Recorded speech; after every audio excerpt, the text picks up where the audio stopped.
FBI agents today arrested the suspected head of New England's largest organized crime family. Raymond Patriarca, Jr., the reputed boss of the Patriarca crime family, was taken into custody early this morning.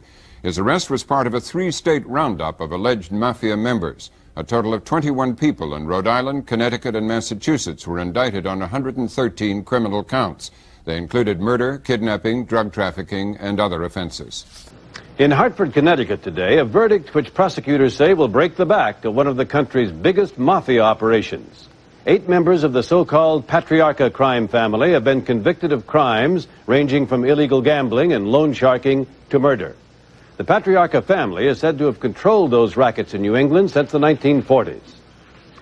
In Connecticut today, a jury got an unprecedented glimpse at organized crime. Richard Threlkeld reports. Let me look at you and you look like. What do you think? I look good. You look wonderful. Yeah. In the movies, the hoodlum gets all dressed up for his initiation into the Mafia and instead gets bumped off. Oh, no. In real life, the hoodlums just get bugged. Federal agents secretly taped a recent Mafia induction ceremony and played it as evidence in a racketeering trial here in Hartford, Connecticut. So the Mafia's most secret ceremony isn't a secret anymore. I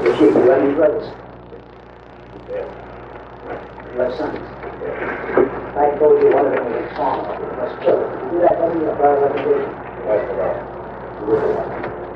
Everybody fight this thing. They call it Cosa Nostra. They call it my organization. This and that. And it's Mafia. It is Mafia. It was founded by Mafia in Sicily. For the mob, that's just embarrassing, but there's worse. John Gotti, reputed boss of the Gambino crime family, is in jail awaiting trial on racketeering charges. And somebody recently bumped off his bodyguard, evidence perhaps of a family feud. So is the mob on the run? Nope. The Mafia is alive and well and flourishing in New York and many major metropolitan areas all across the country. It's just that the new generation of hoodlums is taking over, and even in the Mafia, youth will be served. I call them wannabes. They all want to be wise guys. Hi, Mom. What do you think? You look like a gangster. These new wise guys in the mob have grown up just like the rest of us with all those Godfather movies.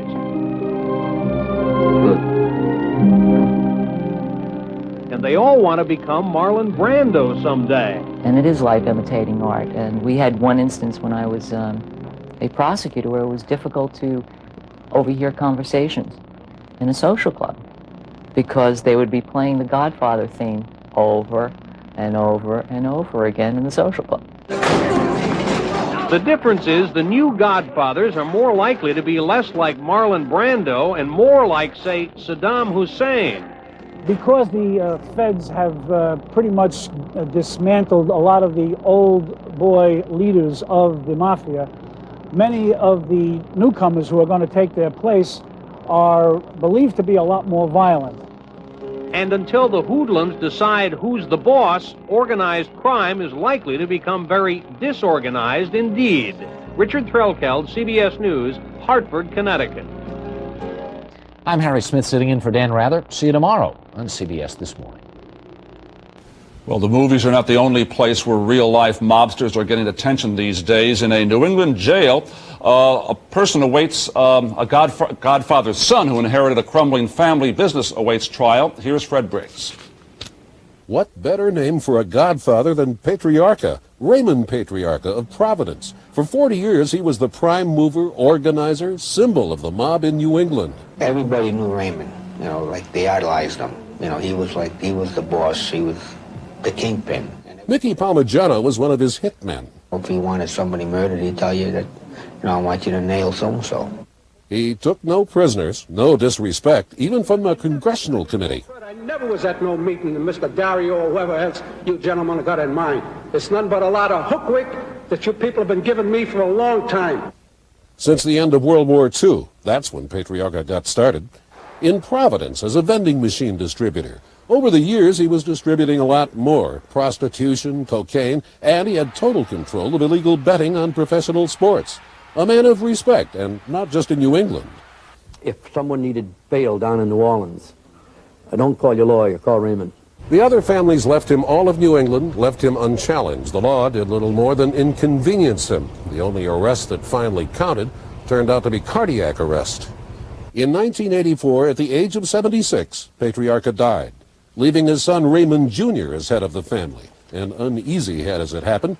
Rivals who would never dream of annoying his father began hitting the minions of the son, who in turn tried to hit back, often bungling, missing their target.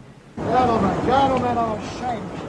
Patriarca's Boston lieutenants, the Angelo brothers, were arrested after the FBI bugged their headquarters in the city's old North End.